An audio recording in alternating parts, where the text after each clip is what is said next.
Bootti garaan hin balleessin. Maaloo magaatise. Bootti garaan hin balleessin garaan irraasni maaloo.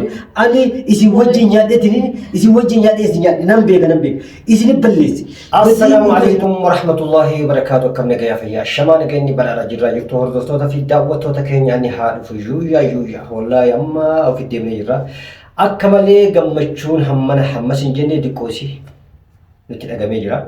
Isinis akkan wajjin gammaddan ammoo abdii guutuu qabna. Wallahi eega gamana deebi eega gartee gama rabbiitis tooba deebi eega haati gaaddisi akkasuma ummaan gaaddisi illee dhiifama naa goote gammachuun akkatti irraa walaq itti akkatti bittin jetti onneen guutuu akkatti na qabbanaa jirti waan akka nama gammachiisu waan akka nama turu takkaan agarree edaa duraan gadda keessa ture waan hin taane keessa ture waan agartee fokkataa keessa ture dheetiniin akka malee dhaabbadhee of ilaalee jira. Wallahi amma immoo hedduu gammachuu hammas hin jenne dhagamaa jira. Wallahi isinis bakka gammaddan anis ammoo gammachuu hammana hin jenne natti dhagame gammadee jira isin jechuu barbaada. Kanatti aansuudhaan ammoo xiqqeeshoo isii maaliif jiru addunyaatuun gammachuunis gaddis waa wacciraa ta'e jecha ummaan gaaddisee garaa qulqulluun onnee qulqulluun an dhiifama sii godhee rabbiin alamaa dhiifama sii haa godhu. Atuu waan kana guutuu gootee mushi nam tokko irratti himti. Anaa fi mucayyoo irratti illee agartee waan hammana gahu gootee mucayyoon immoo hamma isiin agartee dhiiga haqqiftaa akka agartee waan san guddaa san guutuu dalagdee booda atuu deebitee ammoo waan akkanaa dalagee takka lama nutti rakkooytee dhiifama nu gaafachuu keetiif hattullee galatoomi. Ana immoo garaa qulqulluun dhiifama sii godhee jiraa eeganaan jettee booda immoo mucayyoon ammallee tasuma na amanaa jirtu mucayyoo dhibidda xiyyiitti mucayyoo akkasii qaruutee an rabbiin agarsiifne garuu gara qulqulluun gaafadhee haatummaan gaaddisee illee garaa qulqulluun naa gootee mucayyoo na amanaa jirtu mootiin nurra qabachaa jirtaa ammallee waan biraa yaadaa jirtaa ammallee waan taana keessa galuuf deemtaa ansin amanuu gaaddisa abadan jettee mucayyoon ammallee miira keessa galteetiniini wala akkasitti zarraf qabaa ganan isaa taati garuu irra laalaa jiru maaliif findaata waan taateef ammas shamarree ijoollee reef lafaa dhufaatti waan taateef daftee nama amantu maaliif shakkii akka malee irraa qabdi garuu suutan adeemsa keessa inshaallah tasgabboytee isinis dhaabbattee of laaltee inshaallah akka dhiifama naa gootu abdii gootu qaba garuu anis amma booda waan akkasitti akka deemini jala sararee jira jechuudha. Amma ishii tana jechuudha gaaddisee mee yoo naaf hayyamtaate kophatti si yaame kunoo daraja ta'aa jirti. Manuma kanatti galuu hagati mala kanaa baatutti ammallee mootiin dura qabachaa ta'a. Ummaatiyyaa tuffachuu miti akkasitti duratti jettee agartee akkasitti dhiifama gaafataati. Qaanyita akka malee sodaata akka malee jetteetiin dhaadachaa jirti ammallee si amanaan jiru dhibbara dhibbatti jetteetiin kun akkatti darajaa gubbaatti jettee kalaas gaddaa jirti. Inshaallah gaddi kun yeroo gabaabaa keessatti akka gammachuu deebi'u ammoo abdii guutuu qaba. Rabbii alamaatis kadhachaa jechuudha. Isinis ammoo daawwattoota firdootaa keenya akka agartee du'aa nu gootan rabbiin isaa qajeelchuu rabbiin agartee eeggassi qajeelchi duuba isin deebisanii haaluma kanaan itti fufii ilaa xumuraa naa jechuu keessaniif baay'ee isin galatoomfadha. Komentii teessan hedduu dubbisee jira. Hedduu waan abdii fi agartee akkasuma hamilee nama kennitu hedduu galatoomaa isin jechuu barbaada. Nama asumaanii gaaddisee tana mee gaaddisee isinuu duratti hamma tokko akka ilmootti jechuudha akka abbaa isiitti ni kadhadha inshaallah biiznillah akka ammoo dhiifama naa gootu abdii guutuu qaba amma kallattii manni gama gaaddisee deemnaa hamma xumura sagantaa keenyatti wajjin turan afeerraa kennaan hedduu galatooma. Gaaddisee anis gadi baanna as dhuftee እንዴ በቃ ነዲስ እንድቻኝ ለነገሱት ሃይ Maalan sidis duuban akkamitti taa'u duuba si akkatti kun darajarratti baatii mana keessa mana ho'aa keessa gadi baatii kun darajarra taa'aa jirtan meeqa bakka barbaade wanti ta'e maas naqesi inde mafti giyyaa jechuun dhugaadha mafti keetii mirga guutuudha garuu mana ho'aa keessa baatee qabban tanan yeroo akkatti gartee darajarra gabbuutee hirartu baay'ee anallee baay'ee tokko cinqama sabuna cinqata maaliif hedduu yaadan bada dhugaa dubbachuudhaaf gaaddise. Tanaafu osoo argeettee gara mana deemtee baay'ee gaariidha. Qabbatti akka malee jabaateetti. Ati ammaati fakkeeffachaa jirtamti waan fakkeeffatu sun immoo si milkaa'ee jiramti bakka na dhiisan. Indee. Kan wanta maaloo yoo akkam jedheen amantiin jedha bara. Ati yoomiyyuu tanas hin amalu. Na dhageessamti yoomiyyuu tanas hin amalu. ati sijjemar fakkeeffachaa jirta malee dhuguma sitti dhagahamee ifa magaafachaa jirtu armeeti. Armee bakka waa argattee bakka akka barbaadde taallaluu barbaadda. Ani muyyuu taanaan sin taallala muka. Yaa Rabbi yaa Allah yaa Rabbi. Dhugaa dubbachuu lafa gaaddise. Harmee teetis. Dhuguma san timee dhuguma jirtu timee dhugumaan dhiifama naa goote. Garuu ati akkatti garaa jabaachuu qabdu. Haguma feetillee fiddaa taatu. Haguma feetillee agartee waan feetillee taatu. Takkitti tan. Ati xiqqaashuma isheen qaabatu guyyaa meeqa ana bira dhaabbattee miti akkana godhatan akkanatti birrii irraa fudhadha akkana godhatan waan akkanaa kana akkana soobee akkana godhatan birrii irraa fudhadhette anmiti guyyaa meeqa shawwadaan turre guyyaa meeqa ana dhimsa bashtanyaa na gochaa hin turre arragisse immoo ani xaxxatameen jira ani natti dhagaameen jira ani qulqulluu garaa kiyyanan ifama godhe ara bakka daffaa. Dhugaa keetti gaaddise dhugaa qabdaa. Gochuun godhetu gocha suukaneessa gocha agartee fokkataadha dhugaadha waan intalli guutuun harmee leetirraa agartee dhugaadha waan hin taane taasee waan hin taane itti fakkeessee jechuudha mallaqa irraa fudhachuu ture. Ani mee kan na dhibee mee amma akkana kan godhachaa jirtu mee itoo kan dhugaa ta'e mee umaanatti fakkaatu garuu ammas fakkeessaa jirtaas jammar indee. Dhugama gaaddise dhugamarra dhaabbadheeti dhugaa dubbadheeti. Kana booda waan takka inuma ummaateeti yoo barbaachisa tola ooltummaa waan takka irraa fudhu ilmaan. Damuuz ummaan san irratti hafu kanas. Akkoo ati birrii irraa hin barbaadu ati birrii hin barbaadu. Hagaafa isheen agartee biyya galtutti hagaafa isheen asii sosoosootti ilmaa tola ooltummaa tana booda kan duraan irraa fudhadhee kan duraan agartee waan taane dubbadhee irraa guuree nagaa. Sanuu akkamitti deebisaa fi sheenaa jira akkamitti deebisaa fi eessaa fuudhee deebisaa fi akkamitti deebisaa fi sheenaa hammana hin jedhe keessa jira. Ati garuu kan hunda naa beekaa jiru. Ammallee mootii nurra qabattaa, ammallee maalii nurra gootaa, ammallee agartee ni sossobdaa, ammallee nu attaallaltaa, ammallee agartee ni sobda ni kijibdaa jetteeti ni dhati riqechaata.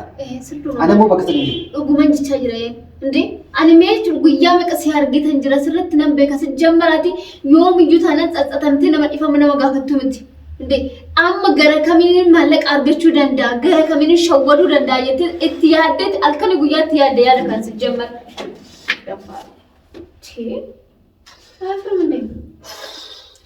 Mee akkama hoo jedhe yoo akkam godhe mucaan tun amantiin jedhama. Arra bor osoo hin jedhin us jettee mana kanaa osoo baate si wayyeessu jammariyyuu taanaan bakka si gaa indee waa kana nama dararummaa si godha maal argattaati indee.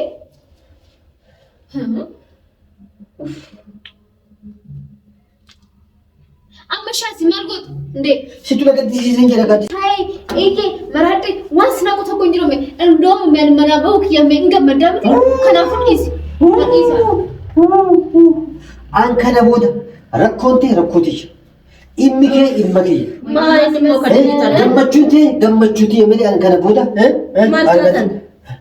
Maal taane argatee homaan taane jechuun ni baree gaaddisi immaan wanni wal kutaa.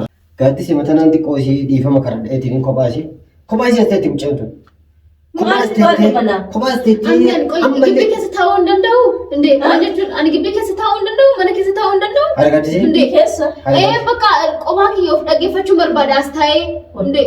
Mana teessee of dhaggeeffachuu caala moo darajaatti gadi buutee darajaarra taa'utu caala? Ammeen isaan sammuu kiyyaa nama xabbaxamee jira bakka ati wanta akkasii galaa hin jiru indee. Maaltu naan galle immoo? Yaa'ii kana dhiiftuu talatu maal basii godha bas bakka rabbiin kan caala hin jiruuti.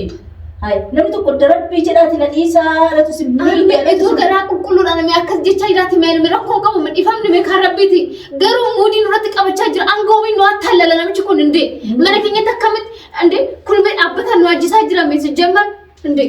Rakkoo jeesaan kan fadaan yoo haala akkasiis ta'e rakkuma kan jeesaa namaa kan fadu waa'ee akkanaa keessaa baafadhu sammuu kee amansiisi. Rabbi meeqatti tokko ofii gaan simbirratti sinciraan jira jedha malee usuma inni teenyatti rabbiin jira jechuun hin jira wanta akkana indee itoo ni jaan argaa jiru akka barbaadetti nuti taphachaa jirame indee ምን ማለት ነው? ወድኮ ነው። እሺ amma darajaarra gadi buutee teessi maal bu'aan kee? Bakka ani taa'uun barbaada asii dhufee na lakkafaa jira ani bakka qophaa kiyya taa'ee of tasgabbeessuun barbaada bakka ofii kiyya wajjin dubbachuun barbaada. Maaloo gaaddisi. Nawriidha namni tokko dhiifama jedhee nama kadhate. Maal jennaani? Namni kun nama akka keetii bara. Amma gaaddisee nageetami. Anuma kana booda gaaddisee musha isaa teettee gadduu osoo hin taane gaaddisee yeroo hunda gammachuu ganamas galgalas guyyaas halkanis jechuudha. Gammachuu yoo dabarsee irratti ol jira. Yoo kophaa si asteetti ammoo yaadanfattu akka malee cinqama akka malee rakkaadhaan sammuutaan hin dhiphataa sin jedha. Maaliif waan dalagu waan beekufacha. Mucayyoo ammallee miiruma keessa galteetti dhibbaraa dhibbatti. Ammallee jechuun aan gochumaan gotti tu badhu gomar biyoo dubbate gocha suuqa deessaa nan beeka dhibbarra dhibbatti nan beeka. Si galaami garuu haa ta'u mi'atti sinaa gara dhamma dandeetti. An qaata kana dhawwata qaata dhaabballee kana. Mees jemar mee kakadhaati dhuguma ati laphee keetiin akkas gochaa jirta. Dhuguma dhifama gaafachaa jirta arme. Wallaahi. Dhibbarra dhibbatti garaa qulqulluu onnee qulqulluu. Dhibbarra dhibbatti. An kana boodaa si jira barre muushi ilmoo namaa irratti miti. Agartee? Bakka sigaa nu ammaarratti singa'u kanan indee.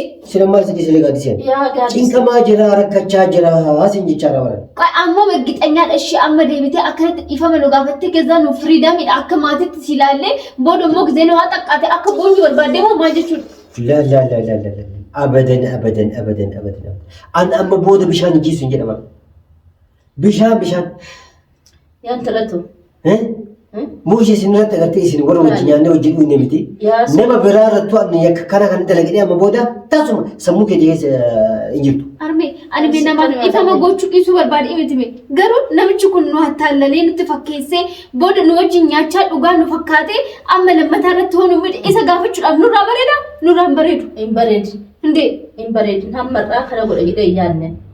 Rabbi immoo kaan dabatu waatu tuwaal. Kanaafuu ammas taanaan anooftis keen danda'u. Kan namattis ku rabbi tokkicha. Namni tokko rabbii jedhee waadaa seenee waadaa rabbii seenee waan kanatti hin deebi'u jedhee rabbii sana immoo deebi'ee kaade. Eenyutu kaada? Rabbitu kaada. Yaa soo gidduu ofii jettu mi'aayii anaa jettu dhagaa dheedhanis si darbuu jedhe. Si galaa taratee Oromoo keenya. Namni ofii jedhee gaaruma. Yoo namaa jedhee abushaa maal rakkanne? Kan isas kanuume rabbi nus kanuume rabbi haqa qabaanne haqa keenya laaleen nu baasa musiibaa hunda keessaa akkuma kanaan dura nu baraarisan ammas taanaan inni immoo yoo akkanumaan nurratti tiraatirii kan taphatu ta'e haa taphatu tiskaan keenya rakkuma tokkicha kanumaan gaaga abdu jennaan hin gaaga amna waa miti gaduu ruus lama jirtu tokkitti hima Adisi. Yoo dhiisa rabbi namaa dhiisa. Dhiisaan talatu. Akkana agarsiisa. Rabbi kan caaleen jiru. Rabbi ilaaliiti dhiisi waa hunda waaquma sana keessaa si baase. Waaquma akkasitti too dhiiga taffaatu umrii kee kanaan. Rabbi sana madaanitti hin taane kana rabbi madaanitti si godhee fayyitee har'a dhaabbattee daganaa muguttiidhaan ni jettu kana. Dhiisi rabbuma sana ilaaliiti. Rabbi kan caaleen jiru. Rabbi raammadha waati. Wahati waa hunda bira darbite rabbi waa hunda keessa si dabarsa bara. Arme ani miti sama aku dah gerba. Amma sebenarnya dia wanita nak kena tunggu ni nasa dan arme. Arme aku berpaling nama. Si baka. Aku nama gari nanti dia cakap dulu buat mereka suka cakap dulu buat mereka. Wajib mereka tanya je. Arme baka normal ni nak kena kira Malu ganti se. Bukti karan balisi. Malu ganti se. Bukti karan balisi. Karan rasini malu. Ani isi wajib nyade tini. Isi wajib nyade isi nyade. Nambe. Isini balisi. Badi gurdo isini balisi. Ugada. Ani wait isini midu uf midu lubuti tan midu. Kana hunda arge jiram. Waan tan sana dalage jira ugada. Dibati nambe kana san jide lakka hunda dol. Tanahu wanni kutte tana boda abu bishaan jiisu waan hamtuu teessan sharri teessan waan agartee fokkattu amma booda isinti yaaduu miti nama kamirrattuu yaaduuf hin ta'u kana booda si galaa miti kanaafuu atis dhiifama naa godha dhiifama guddaa naa godha dhugaadhaa si balleessa dhugama qabda si miidhe si qofaa miti harmee teettilee miidhe dhugu jechuudha ani dhugaa dubbachuu agartee waan narraa beekamu waan umrii tan namni waan akkasii dalagu jechuun salphina guddaa salphina sa'a silaa namni agartee nama walitti fidee nama agartee nama walii araarsee walii tasgabbeessee walii urgeessee agartee waan gaggaarii kan dalagu dhiisee tiniini waan hin taane waan fofokkattu waan agartee jibbamtu jechuudha dalaguu kiyya baay'ee of eeggattee jira kanaafuu dhugaa qabdaatilee dhugatti miira keessa galtee agartee siin amanuu gaaddisa ati tasuma si amanuuf hin taa'u gochi kee gochaa miti jechuu keetii fi amanuu dhabuu keetiif dhugaadha waluma sirratti dalagametu waan nama amansiifne dhugaadha. Kanaafuu anamma amma booda gaaddisee ati akka ilmootti jees ilaala ati akka ilmootti jetti harmeetti kabajaa guddaa isii qaba. Waan isin jetti ishee malee waan isin jetti fudhachuu waan isin argite deemee ergaa san guutuu malee kana booda mana kana keessa taa'ee isinti sharriyaaduun abadan. Taasuma. Onni itti keessa hin jiru garaa kee keessa hin jiru iyyaadulle. Tadabartee dhiifama guddaa. Kana booda ammoo ammoo hedduu galatu guddaa galatu miti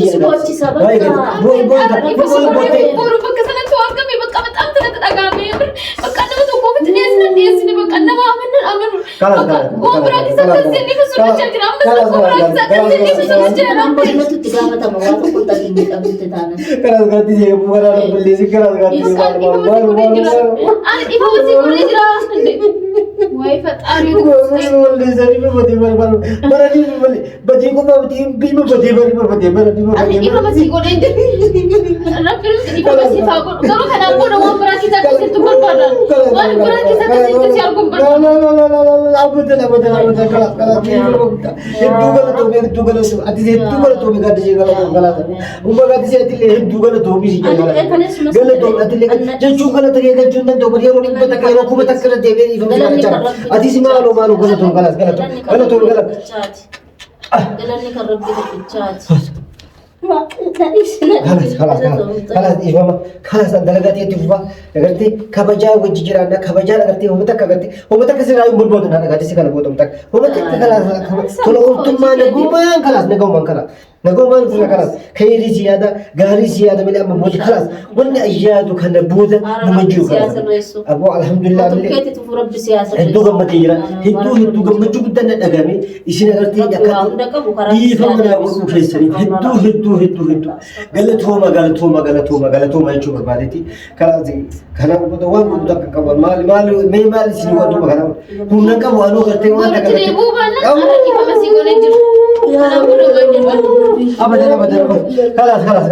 خلاص هذا بود وين تكمل